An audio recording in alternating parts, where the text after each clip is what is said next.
Hello दोस्तों, स्वागत है फिर से आपका एक नई वीडियो में। आज की वीडियो में हम बात करने वाले हैं टैली में कॉस्ट सेंटर और कॉस्ट कैटेगरी क्या होता है। तो सबसे पहले हम जान लेते हैं कॉस्ट कैटेगरी होता क्या है। जैसे कि हम एक एग्जांपल लेके चलते हैं कि हमारी कंपनी में कई सारे एम्प्लॉय हैं और उन सभी की सैलरी हम एक ही लेज़र में पोस्ट करते हैं, जिसका नाम हम सैलरी अकाउंट दे देते हैं। यदि हम सबकी सैलरी देखना चाहें तो हमें पता नहीं चलेगा कि किसको हमने कितनी सैलरी दी है। सिर्फ हमें सैलरी अकाउंट में सभी की सैलरी दिखाई देगी कि 50,000 सभी को दी है।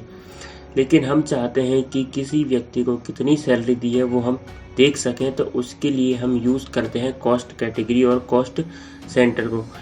यदि वैसे आप सभी की सैलरी रिकॉर्ड करना चाहते हैं अलग अलग, तो फिर आपको सभी के अलग अलग लेज़र बनाने पड़ेंगे। तो देखते हैं कॉस्ट कैटेगरी और कॉस्ट सेंटर को यूज़ कैसे करते हैं। तो सबसे पहले हम चलते हैं टैली में।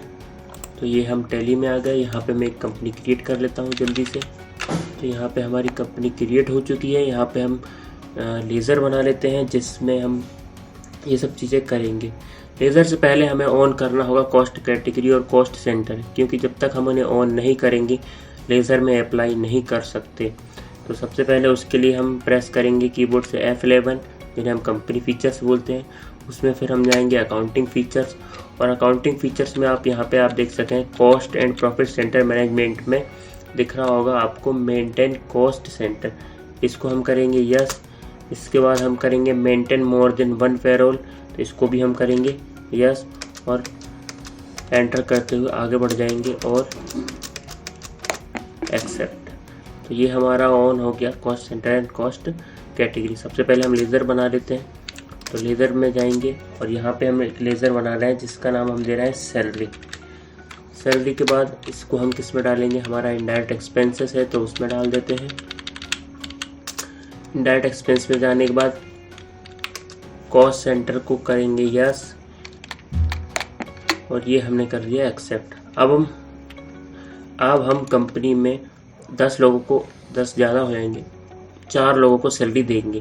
तो यदि हम डायरेक्ट सैलरी देते हैं तो सीधा पेमेंट वाउचर में जाएंगे और सैलरी में एंट्री कर देंगे, पर पता नहीं चलेगा किस किस को हमने कितनी सैलरी दी है। तो उसके लिए सबसे पहले हम बना लेते हैं कॉस्ट कैटेगरी। तो कॉस्ट कैटेगरी जाएंगे और कॉस्ट कैटेगरी क्रिएट कर लेंगे। तो यहाँ पर मैं नाम दे रहा हूँ सैलरी। ये कैटेगरी का नाम है, ये लेज़र का नाम नहीं है, यहाँ पर आप देख सकते हैं। तो यहाँ पर मैं नाम चेंज कर देता हूँ ताकि कन्फ्यूज़न ना हो। स्टाफ सैलरी नाम से हम एक कैटेगरी बना लेते हैं। कैटेगरी बन जाने के बाद हम बनाते हैं कॉस्ट सेंटर। कॉस्ट सेंटर में हम उन लोगों के नाम लेंगे जिनको हम सैलरी दे रहे हैं। तो यहाँ पे मैं एक ले लेता हूँ कैटेगरी यहाँ पे हम ले लेते हैं स्टाफ सैलरी। गलत लिख दिया, ठीक है, और इसको हमने कर दिया एक्सेप्ट। एक ले लिया मोहन और एक ले लिया कमल। तो यहाँ पे हमने सभी लोगों के नाम बना लिए हैं जिन्हें हम कॉस्ट सेंटर कहते हैं। इसके बाद हम चलते हैं इनकी सैलरी देने के लिए। सैलरी देने के लिए हम जाएंगे F5 में, अकाउंटिंग वाउचर में F5 में आ चुके हैं। हम सैलरी दे रहे हैं। सैलरी दे रहे हैं हम, मान लीजिए 50,000। तो सैलरी दे रहा है। अब यहाँ पे कॉस्ट सेंटर हमने एप्लीकेबल किया था तो वो उसको हम अप्लाई कर देते हैं। यहाँ पे हम स्पेस प्रेस करेंगे तो यहाँ पे हम देंगे स्टाफ सैलरी। किस किस को कितनी सैलरी दे रहे हैं, पहले हम कमल को सिलेक्ट करेंगे तो कमल को हम दे रहे हैं 15,000। फिर इसके बाद हम स्पेस दबाएंगे, फिर मोहन को दे रहे हैं, मोहन को दे रहे हैं हम 20,000। और फिर इसके बाद बचा हमारा राम, तो राम को बची हुई सैलरी हम दे देंगे। तो यहाँ पे आप देख रहे होंगे तीनों का सम 50,000 आ गया। इसको हम कर देते हैं कैश से क्रेडिट और ये हमारा हो गया एक्सेप्ट। तो इस तरीके से हमने किस किस को सैलरी दी ये हमें पता चल गया बिना उनके लेज़र बनाए। इसको हम देखेंगे कैसे, तो देखने के लिए हम जाएंगे डिस्प्ले में। डिस्प्ले के बाद जाएंगे हम स्टेटमेंट ऑफ अकाउंट में। अकाउंट में दिख रहा होगा आपको कॉस्ट सेंटर, तो कॉस्ट सेंटर पे हम क्लिक करेंगे। अब यहाँ पे डिपेंड करता है आपको देखना कैसे, कैटेगरी के अकॉर्डिंग देखना है, सेंटर के अकॉर्डिंग देखना है, लेज़र के अकॉर्डिंग देखना है, या ग्रुप के अकॉर्डिंग देखना है। तो यहाँ पे मैं कैटेगरी के अकॉर्डिंग देख रहा हूँ। तो हमने सिर्फ एक ही कैटेगरी बनाई थी जिसका नाम है स्टाफ सैलरी। स्टाफ सैलरी में आप देख सकते हो हमने कमल को कितनी दी, मोहन को कितनी दी, राम को कितनी दी।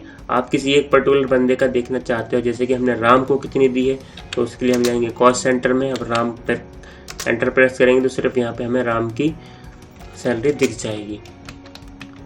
इसके बाद हम लेज़र के अकॉर्डिंग चाहते हैं, तो लेज़र में हमने सिर्फ अभी एक ही लेज़र बनाया है सैलरी, तो उसमें हम जाके देखेंगे तो हमें उसका दिख जाएगा। इसके बाद ग्रुप के अकॉर्डिंग देखना चाहते तो हमारा जो सैलरी था वो किस में था, इनडायरेक्ट एक्सपेंसेस में। तो इनडायरेक्ट एक्सपेंसेस में आप देखेंगे तो स्टाफ सैलरी दिख जाएगी। तो इस तरीके से हमारे कंपनी में जो अलग अलग लेज़र बनाने होते हैं उनसे हम बच जाएंगे। जैसे ही अभी तो एक स्टाफ सैलरी का था, जैसे मान लेते हम कि हमारी एक दूसरी ब्रांच है जिसके ऑफिस में हमें मेंटेनेंस का काम करवाना है, तो उसमें मेंटेनेंस में तो ऐसा तो है नहीं कि सिर्फ एक ही चीज़ पे खर्च हुआ होगा, कई सारी चीज़ों पे हुआ होगा। तो हम एक कॉस्ट कैटेगरी बनाएंगे ऑफिस के नाम से या ऑफिस एक्सपेंसेस के नाम से, फिर उसके कॉस्ट सेंटर में बनाएंगे, जैसे कि पेंटिंग के लिए, फर्नीचर के लिए, ये सब उसके अंदर हम कॉस्ट सेंटर बना देंगे। तो वो भी देख लेते हैं कैसे होगा। उसके लिए सबसे पहले हम चलते हैं अकाउंटिंग इन्फो में। अकाउंटिंग इन्फो में जाने के बाद मैं एक कॉस्ट कैटेगरी बना देता हूँ जिसका नाम देता हूँ मैं ऑफिस एक्सपेंस। ये हमने बना दिया कैटेगरी। इसके बाद हम जाएंगे कॉस्ट सेंटर। कॉस्ट सेंटर में जाने के बाद क्रिएट करेंगे। यहाँ पे हम कैटेगरी चेंज करेंगे। चेंज करने के लिए स्पेस प्रेस करेंगे क्योंकि अब हम ऑफिस एक्सपेंसेस ले रहे हैं। इसमें हमने नाम दे दिया पेंट। पेंट के लिए कितना पैसा दे रहे हैं हम, और यहाँ पे हम एक ले लेते हैं फर्नीचर, और ये हमने कर दिया एक्सेप्ट। अब यहाँ पे हम जाएंगे अकाउंटिंग वाउचर में पेमेंट करेंगे फर्नीचर का। तो फर्नीचर के लिए पहले हम एक लेज़र बना लेते हैं, तो ऑल्ट सी प्रेस करेंगे लेज़र बनाने के लिए। तो यहाँ पे मैं ऑफिस एक्सपेंस का एक लेज़र बना देता हूँ एक्सपेंसेस, और ये भी हमारे इनडायरेक्ट एक्सपेंसेस में जाएगा, और यहाँ पे हम कॉस्ट सेंटर एप्लीकेबल कर देंगे। इसके बाद करेंगे यस। ऑफिस एक्सपेंसेस हमने ले लिया। ये हम कितना कर रहे हैं ऑफिस एक्सपेंसेस, मान लीजिए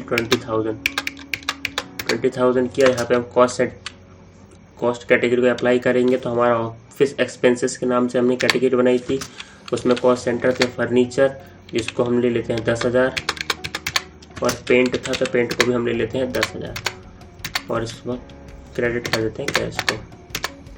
तो ये हमारा हो गया पेमेंट। अब आपको देखना है तो हम देखने के लिए जाएंगे डिस्प्ले। डिस्प्ले के बाद स्टेटमेंट ऑफ अकाउंट में कॉस्ट सेंटर। हम लेज़र के अकॉर्डिंग देखना चाहते हैं तो लेज़र में ऑफिस एक्सपेंसेस में आप जाके देख सकते हैं किसको कितना पेमेंट किया है हमने। इसके अलावा कॉस्ट सेंटर के अकॉर्डिंग देखना चाहते हैं किसका देखना है, पेंट का देखना है तो पेंट का आप देख सकते हैं। इसके अलावा कॉस्ट कैटेगरी के अकॉर्डिंग देखना है तो यहाँ पे आप देख सकते हैं ऑफिस एक्सपेंसेस में हमने क्या क्या दिया और स्टाफ सैलरी में हमने क्या क्या किसको कितनी दी। तो आई होप आपने वीडियो में कुछ नया सीखा होगा। मिलते हैं अगली वीडियो में जिसमें हम बात करेंगे किसी नए टॉपिक के बारे में। तब तक के लिए पीस आउट।